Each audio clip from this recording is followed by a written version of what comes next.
Certificate ఉంది. చాలా హ్యాపీగా ఉన్నామా. జూబ్లీహిల్స్ ప్రాంత ప్రజలందరూ కూడా నాకన్నా పెద్దవారు అందరూ కూడా పాదాభి నమస్కారాలు చేస్తూ తెలియజేస్తూ వాళ్ళు నా మీద ఏదైతే నమ్మకం పెట్టుకురో ఆ నమ్మకాన్ని నిలబెట్టుకునే విధంగా కష్టపడి వాళ్ళ కష్టాలు దూరం చేస్తూ ఈ ప్రాంతాన్ని రేవంత్ అన్న ఆశీర్వాదంతో ఈ ప్రాంతాన్ని అభివృద్ధి చేస్తాం. మా ప్రజల మీద నాకు నమ్మకం. ఎట్లా అనిపిస్తుంది? చాలా హ్యాపీగా ఉన్నా చాలా సంతోషంగా ఉంది. ఏం కాదు, మా మనకు మంచి రోజులు వచ్చినాయి. మీ కొడుకుగా తమ్ముడుగా ఏం మామ చెప్పినా కదా ఎక్కువ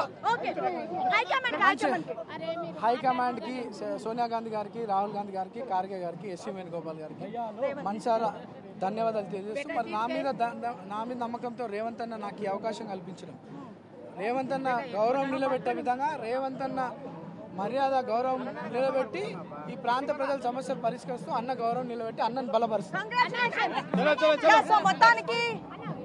మొత్తానికి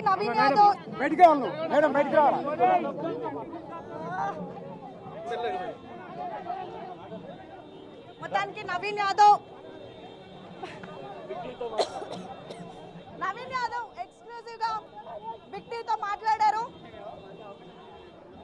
25,000 ఓట్ల మెజారిటీతో గెలిచినటువంటి నవీన్ యాదవ్ మొత్తం జూబ్లీహిల్స్ ప్రజలందరికీ కూడా ధన్యవాదాలు చెప్పారు.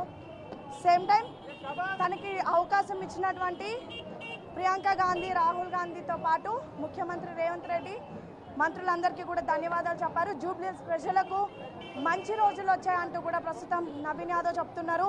తన తల్లిదండ్రుల ఆశీర్వాదం తీసుకొని ప్రస్తుతం తనకి ఇచ్చినటువంటి ధృవీకరణ పత్రంతో ప్రస్తుతం ముఖ్యమంత్రి రేవంత్ రెడ్డి ఇంటికి కూడా వెళ్తున్నారు.